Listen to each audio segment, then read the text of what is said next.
Hey, how's it going? It's going pretty well. I am sitting in my new home office.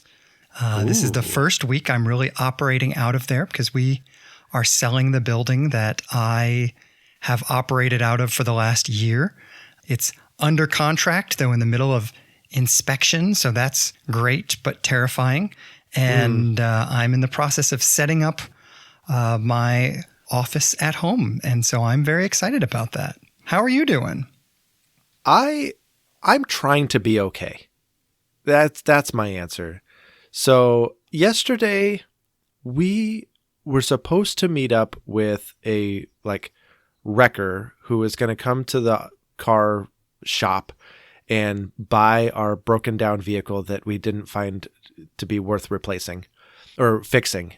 And there was one snafu after another, and in total, Shelly and I spent 6 hours tooling around town, just killing time, waiting for a tow truck to arrive, and it never arrived. Oh my goodness. Yeah.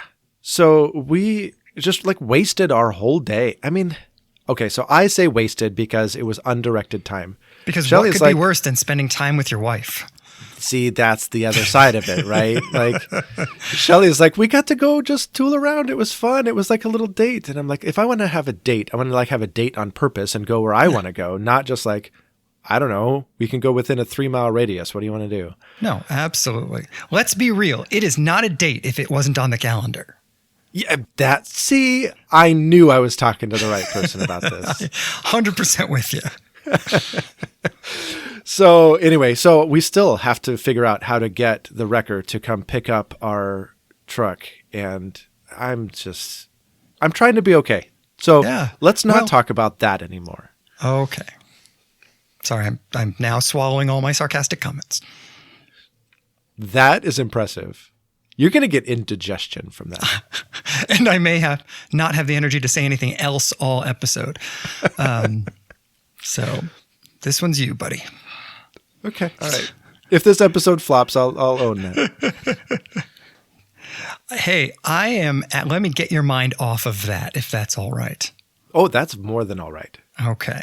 I had 2 very similar conversations yesterday with 2 very different people, and it just got me thinking about a topic that I'm really intrigued by.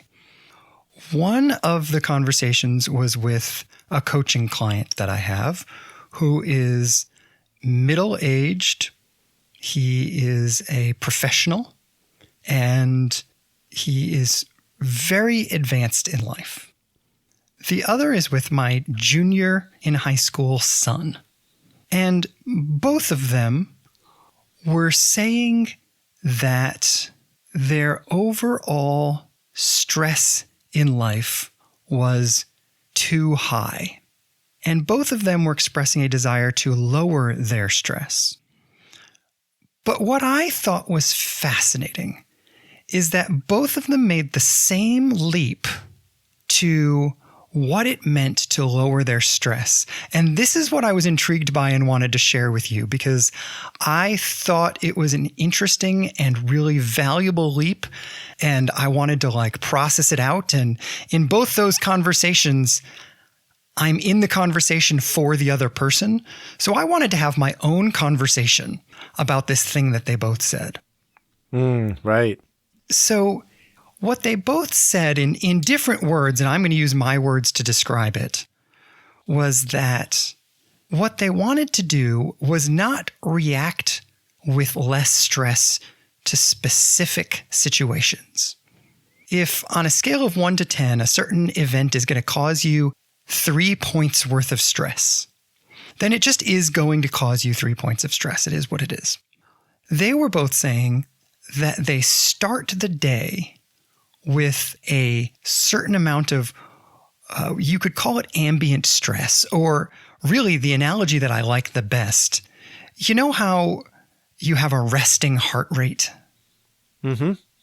And your resting heart rate is what your heart is beating at when you're doing absolutely nothing else. So there's virtually no waking moment in your day when your heart is actually at your resting heart rate. It just starts there, and whatever activity or whatever is going on in your life, your heart rate goes up from there. Listening to both of these two guys talk, the image in my mind that began to kind of coalesce is that we have a resting stress rate, sort of the amount of stress we're carrying before we deal with the day's stressors. And both of them were saying, if I'm really going to respond the way I want to respond to the stressors in my life, what I need to do is lower my resting stress rate. And so I want to ask two questions. First of all, I want your reaction to that sort of metaphor or way of thinking, and I'm curious to see if that resonates. And second, I'm curious to kind of kick around this idea of lowering our resting stress rate. Yeah, the metaphor itself is helpful. And I think just the overall concept of a resting stress rate is helpful. But here's the problem that I have. This is my problem.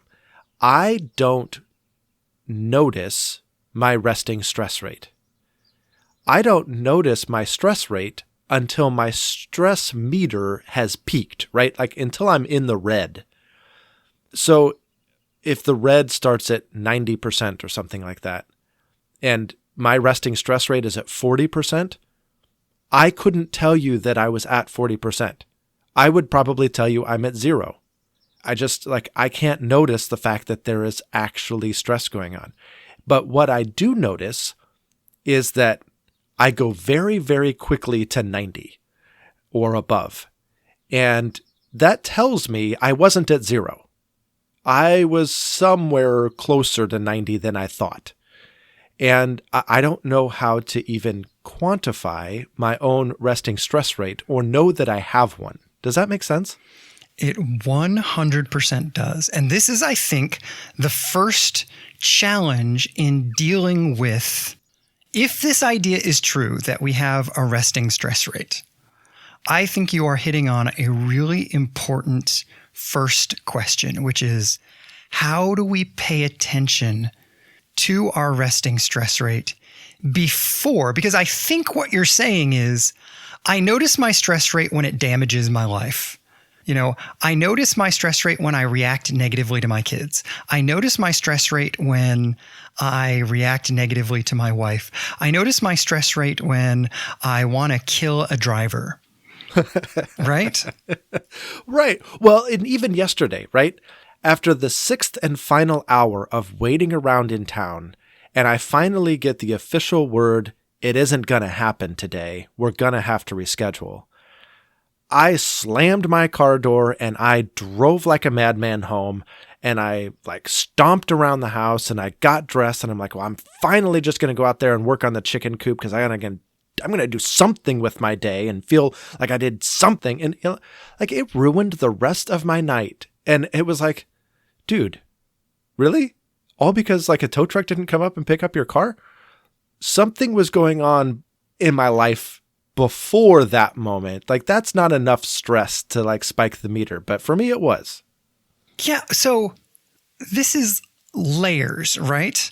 I think you're hitting, let's say, the moment 20 minutes after I go for a run.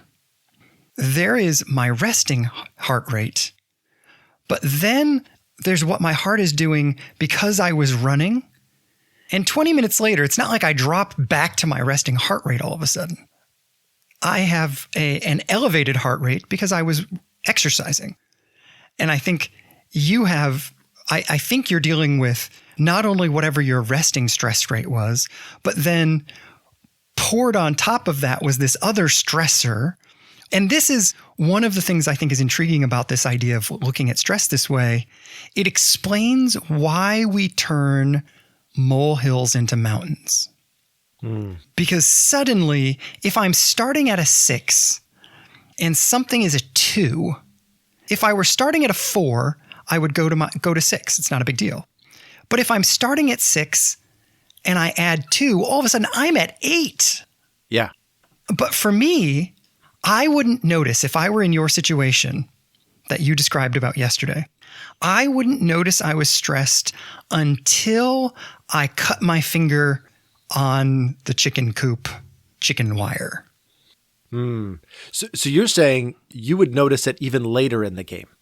Yes, I think I would. I think slowly I'm bringing that backwards. But I think my natural inclination is to not notice it until it does damage. You know, like I said, I'll yell at somebody and think, why did I just yell at them? Or I have to have somebody tell me, you are talking in a really short way. And I have to and I'll be like, no, I'm not. Oh, yes, I am. And yeah. Yeah. So this is a really fascinating part of the conversation, but I always feel like this is the unanswerable part, which is, how do you notice more? I don't know. You notice. Well, this is where I think we say it's unanswerable, but I'm not convinced that's true. So if God is commanding me to have self-control, and I'm identifying that I can only have self-control if I'm aware of my own thoughts, I don't know that I get to give myself the out of saying, this is impossible. I can give myself the out of saying, I am so bad at this. It reminds me, I guess what I'm saying is, it reminds me of the conversation we often have when you start reading a new topic. You know how you need those hooks to hang your hat on? Yeah. We use this analogy all the time. Right. I feel like we are just such novices, and I don't even mean just you and me. I think at minimum, we as Americans are such novices at knowing our own thought life that we tend to look at the idea of self-awareness and go, well, that's impossible, so why think about it? No, you're exactly right. And I think one of the hooks that I'm learning to put into place is this idea of a body scan. This is something that Andy Kolber talks about in Try Softer, and a lot of other therapists incorporate as well. And it's really just pausing to notice, just straight from the top of your head down to your toes, what is your body doing? What is your body telling you? And it was fascinating. The other day, I was sitting in a time of prayer, which should have been nothing but peaceful, right? I guess is the image we have in our mind about prayer. But I was sitting there, and all of a sudden I noticed all of this tension. My shoulders were tense, my stomach was tense, my muscles in my arms and my legs were tense. And I consciously chose to relax everything. And I was like, man, what was that all about? Where's all this tension coming from? And all I was doing was sitting in a recliner in a posture of prayer. So that idea of a body scan and doing that multiple times, I think gives you a barometer, right? It's like taking your temperature every so often. And if you can check your resting heart rate, maybe we'll go with that analogy, right? If you check your heart rate multiple times throughout the day, maybe then you can start noticing patterns, and when is your heart rate elevated and why might that be? And right. And at least you have data. Yeah, I think this is a huge part of it. I think you're absolutely right. I've also found the idea of a body scan to be incredibly valuable. I do this on a regular basis, and I can't tell you the number of times I've done this. And I don't say that to pat myself on the back. I say that because just yesterday, I realized something about the way that I physically carry stress that I had not quite understood before, despite the fact that I've done this a zillion times. And I was just laughing. I was like, come on, really? Yeah, right. And then the other piece of this that's been exceptionally helpful, kind of the sibling to the body scan that is exceptionally helpful to me, is this mindfulness practice of paying attention to my breath for a couple of minutes every day. And the reason this is helpful, and I feel like I've said this several times on the podcast before, so I don't want to overstate it, but the reason this is helpful is because when you pay attention to your breathing, just to the kind of motion of in and out, you start to see what intrudes on your attempt to pay attention to your breathing. So I'm breathing in and I'm thinking about the fact that I have to record this podcast, and I'm breathing out and I'm breathing in, and suddenly I'm thinking about this conversation I had with somebody 2 years ago, and I'm breathing out. And allowing those thoughts to come to center stage, acknowledging that they're there and letting go of them has helped me at least cultivate an awareness. As the body scan helps me know what's going on physically with me, the breathing practice helps me know what's going on mentally with me. Mm. And then there's this question of what to do with that data, right? And how do we actually lower, as both your client and your son were asking, how do we lower our resting stress rate? And one possible answer came to me a couple of weeks ago. I was in a peer support team training for work. And so this is a collection of volunteers at the 911 center. Other places have these, police departments, fire departments, all of these other places that are specially trained by therapists to be able to go and support your colleagues after a traumatic incident, or just generally speaking in the course of life at work. And so as I was in that training, one of the things that the therapist said was really fascinating. And that was, there's been some studies recently about the power of green spaces, like think woods or gardens or things like that, to reset the nervous system. I think in our modern society, we are deprived of green spaces. We spend a lot of time either in our houses or in our places of work or on a computer or plugged into headphones or in a car, right? None of these are green spaces. And we keep building and building and building more stress, more cortisol, more whatever in our bodies. And we have no opportunity to flush it out. And green spaces, at least by some studies, and by my own anecdotal personal experience, give you that opportunity to reset. And that matters. Man, this totally makes sense to me. When I hear you talk about green space, first of all, this makes sense anecdotally to me. When we first moved to Missouri, I slowly over the course of about 6 to 8 months switched from primarily running on the road to primarily running in the woods on trails. And I would come home and say to Kristen, and I know that this is like true-ish, but it still felt weird to say. I would say, Kristen, it feels like the oxygen is different. And I think that was a piece of it. But as I've kind of done this a little bit, the other thing that's fascinating to me about the woods is everything is going really slow. Mm-hmm. You know, you've got these trees that have been busy growing for 60, 80, 100 years, and they grow at a couple inches a year. You've got the grass that's just kind of growing. You've got the wind that's blowing through the trees. Typically, if you're there, not all that fast. Even most days when I run in the woods, I'll see a deer or two, and they just sort of stand there. And then they scamper off somewhere and stand there.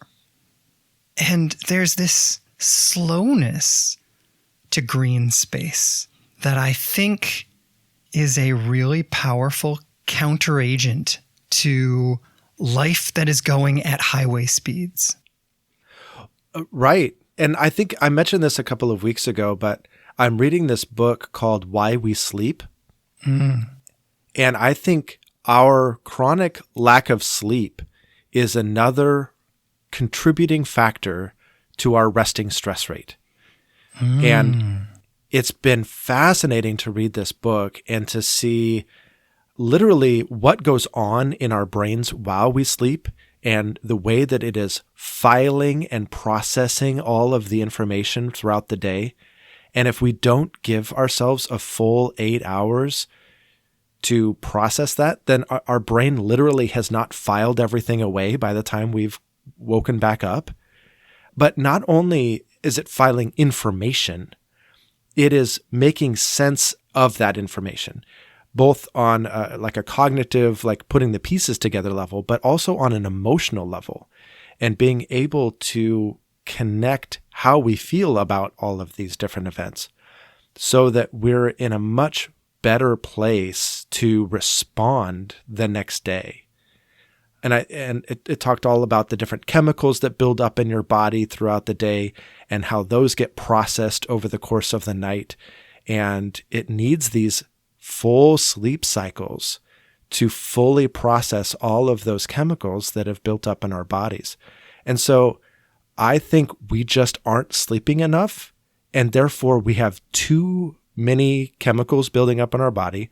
We have too much information building up in our brains, and we have too much emotional complexity that is undealt with, all from lack of sleep, which sounds so simple, but I think it's a big, big part of this. No, I think you're right. This is why, as we are in these first couple of chapters in the book of Psalms, because we're in our Summer on the Psalms series, when I think of spiritual disciplines, the first one that comes to mind is from one of these early Psalms, and I actually forget which one it is and didn't have notes on this because I wasn't planning on talking about it, but it's the place in one of these early Psalms where it says something to the effect of, I can lie down and rest because you're in control. Yeah, I think that's 3:5. Okay, because it's not just what sleep does for me, but who I have to become in order to sleep well. Trusting people sleep better, right? That's so good. And that is the healthy person I was designed to be, was a person who knows that there is a power greater than I, that I can entrust the world to for a third of the day every day. This is a great sign about what God wants us to do in our lives, that he designed us to spend a third of every single day surrendering control. Yeah, exactly. Well, and it's fascinating, like this book on sleep, I can't recommend it enough. You talk about surrendering control. When we are in REM sleep, our body is literally paralyzed. Which for good reason, right? Because all of our brain circuitry is firing, including all of our muscle movement circuitry. And so if we didn't get paralyzed while we did all of that, we would literally physically act out all of these different sensations that that we're processing. And that's problematic. So you talk about surrender and give up control. Like we literally have no control when we're in REM sleep. Yeah. And I find that fascinating. I don't think that's an accident, not just that one detail of it, but the fact that we are designed to be out of control. Another piece for me that kind of ties into this, when I am stressed, the first action or my first reaction is to try to get rid of the stress. If I were visualizing my reaction, my emotional reaction to stress, it is the act of pushing away. And for my coaching practice, I've been reading a fairly lengthy book on acceptance and commitment therapy, which is an approach to counseling that has an analogous approach to coaching. And the first piece of this is choosing to welcome in all of my actions and reactions to things, or I should say all of my emotional reactions to things. If I think something, I'm not going to try to push it away. I'm going to allow it to take center stage for a moment. If I feel something, I'm not going to avoid it. I'm going to allow it to take center stage for a moment. Always knowing that allowing a thought or a feeling to take center stage doesn't mean it's controlling me, because I am more than my thoughts and feelings. I'm more than my urges. Mm-hmm. I have a soul that allows me to say yes or no to thoughts, feelings, and urges and experiences. So I don't ever have to be afraid of them. And one of the arguments that this approach to counseling and coaching makes is that the harder you push away your thoughts, feelings, and urges, the stronger they grow. Mm. And I think, to our point about resting stress rate, if I'm spending heaps of my emotional energy pushing away things that come naturally into my heart and mind, that's got to raise my resting stress rate if I'm constantly pushing things down. You're right. Right? Yeah, I think sometimes we think about things being stuffed as, well, that's just going to, you're going to keep stuffing and stuffing and stuffing, and eventually all of that is going to come back out. I think we generally acknowledge that, but I don't think we often acknowledge the amount of energy and stress it takes to do the stuffing.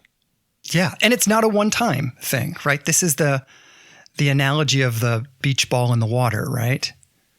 Have you heard this? Yeah, right? Mm-hmm. I'm having to hold it under the water all the time. Yeah.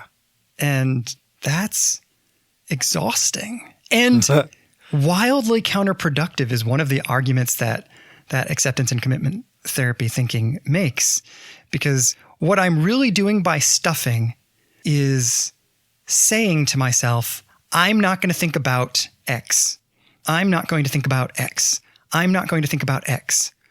The result of which is that in the very thought, I'm thinking about X. Because X is part of the sentence, I'm not going to think about X. Yeah. So I am actively avoiding it. And the result of actively avoiding it is that I'm doing it more, which means I have to put more work in trying to avoid it.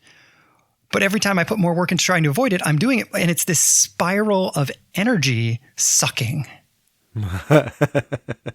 No, exactly. These are the hidden things that contribute to our resting stress rate.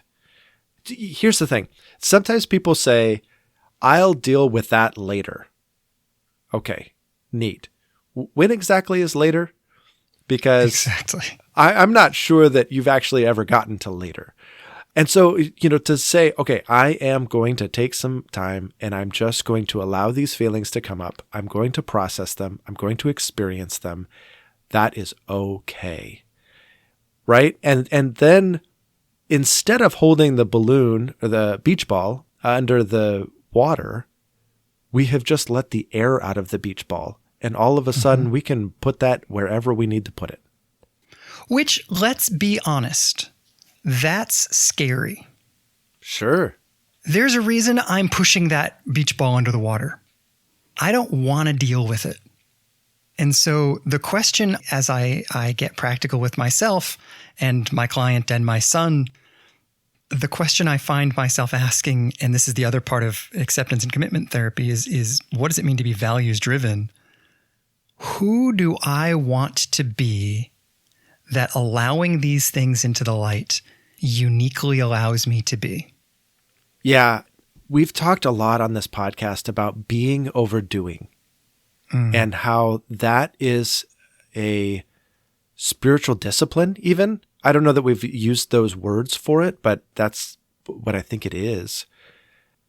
And so if we talk about the importance of being overdoing, then I think we start to see, oh, okay, God is forming me into a particular person with a particular character and a particular way of showing up in the world.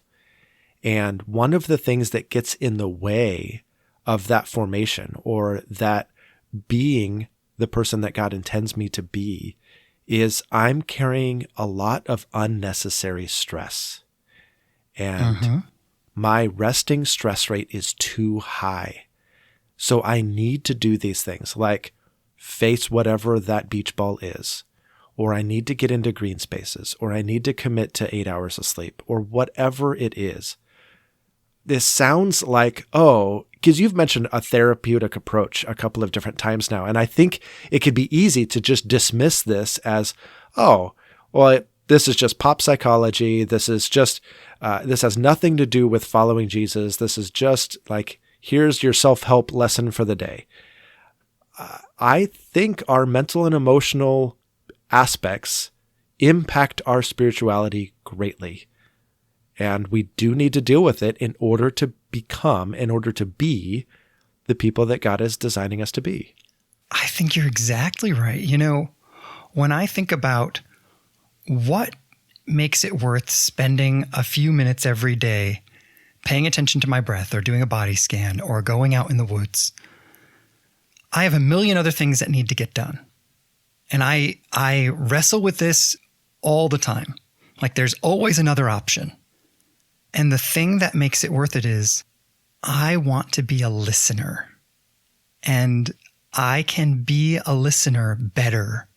Like I can listen to my wife better if I have paid attention to my breath every day for the last week.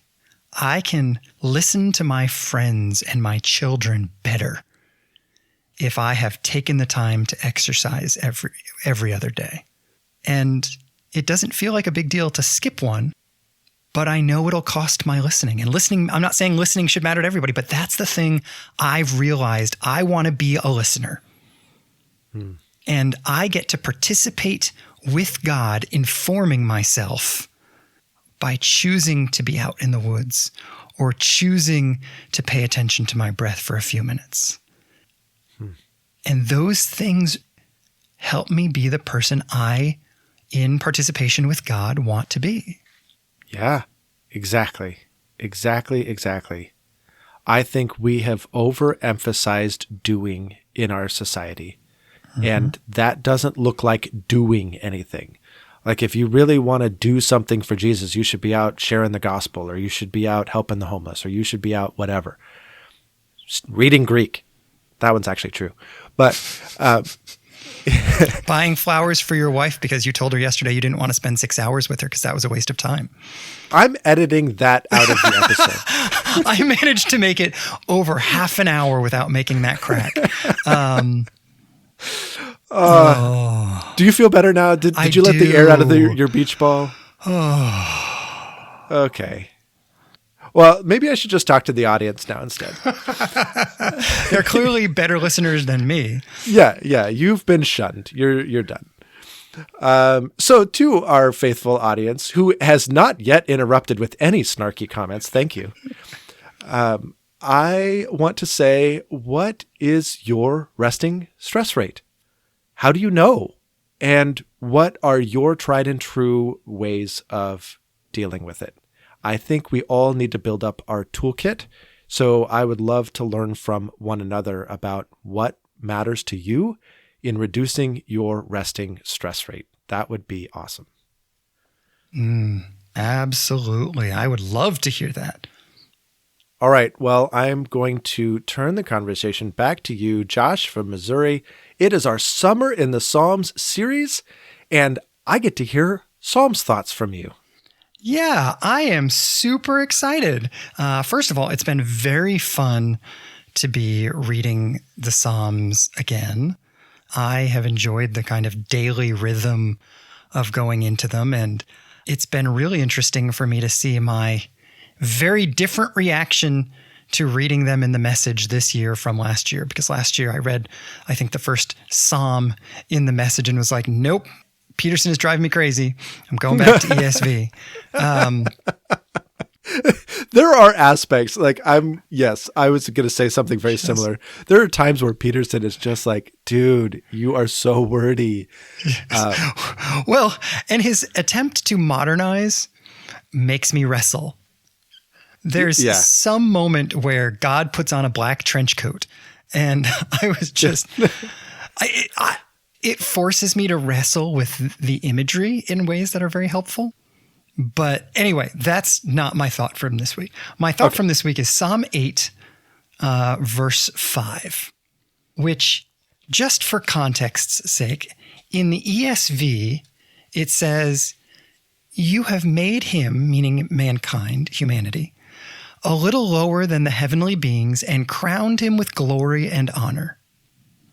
The Message translates it, yet we've so narrowly missed being gods, bright with Eden's dawn light.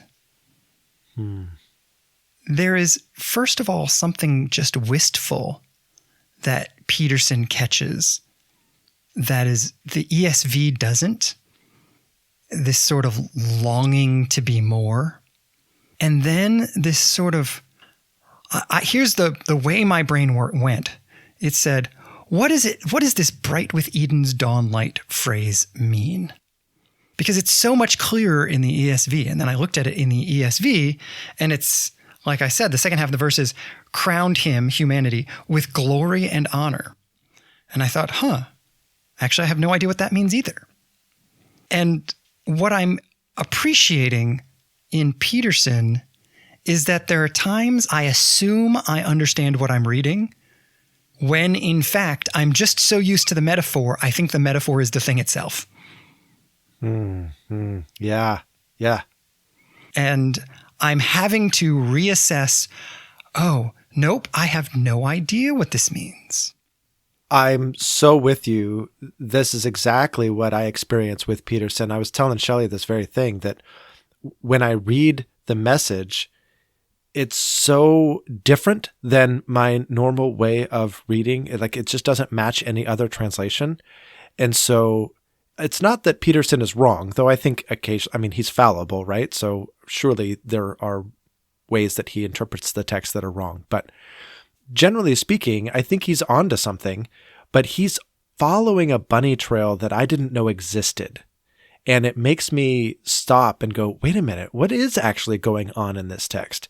And so then I start comparing it to other English versions, and then I start comparing it to the Hebrew or the Greek or whatever. And it's just fascinating, the world that opens up just because Peterson illuminated like a trail that I didn't know existed. Yeah, absolutely. Or, and for me, like I said, it's so often not just a trail I didn't know existed. It's a trail I thought I'd walked 100 times, but like this phrase, crowned him with glory and honor. Every word in that sentence is metaphorical, and I have run over it thoughtlessly 100 times. And even now, having thought about it, I'm still not sure what it's trying to say. It's almost like he nails, there's a signpost that he puts down that says, there's a trail here. Yeah. And suddenly I'm like, oh, look, there's a trail there. And yeah, so maybe you're right. Maybe that's exactly it. It's a trail that I never knew existed. Is a great way to put it as I talk it through. But what about you? What Psalms thoughts have you had? Yeah. Well, so again, Peterson helped me see. I think Peterson illuminated this a little bit more clearly. This is a pattern that I've seen often in the Psalms, and I kind of don't know what to do with it, but I had a thought, and I want to run it by you and see what you make of this. So I'm just going to read out of the Message, since we're very Peterson-like today. And this is the end of chapter 6. And I love the language that he uses here. He just paints an amazing picture. So his translation reads, I'm tired of all this, so tired. My bed has been floating 40 days and nights on the flood of my tears. My mattress is soaked, soggy with tears. The sockets of my eyes are black holes. Nearly blind, I squint and grope. And then the very next segment. Get out of here, you devil's crew. At last, God has heard my sobs. My requests have all been granted. My prayers are answered. And I'm going, how do you go from that one to the next? And the psalmist is doing this in whatever translation you read, going from I am pouring my heart out to God to, I have victory over my enemies. And you're going, that's a huge switch.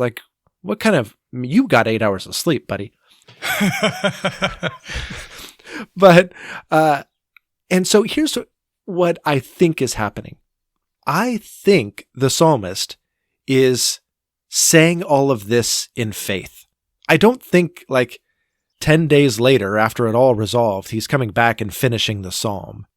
You know, when you've cried so much that you're just like, you're done, you can't cry anymore. And like, there's this almost resolve that comes, that there's like this steely resolve that just says, no, this is not going to end me or whatever.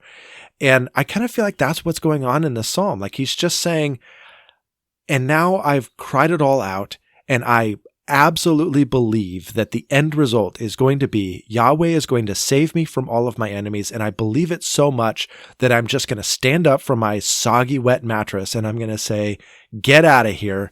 It's already finished. How do you read it? I mean, I feel like, I don't know. That's how it felt to me, but I'm not sure if I'm reading that correctly. You know, I think there's a number of possible options.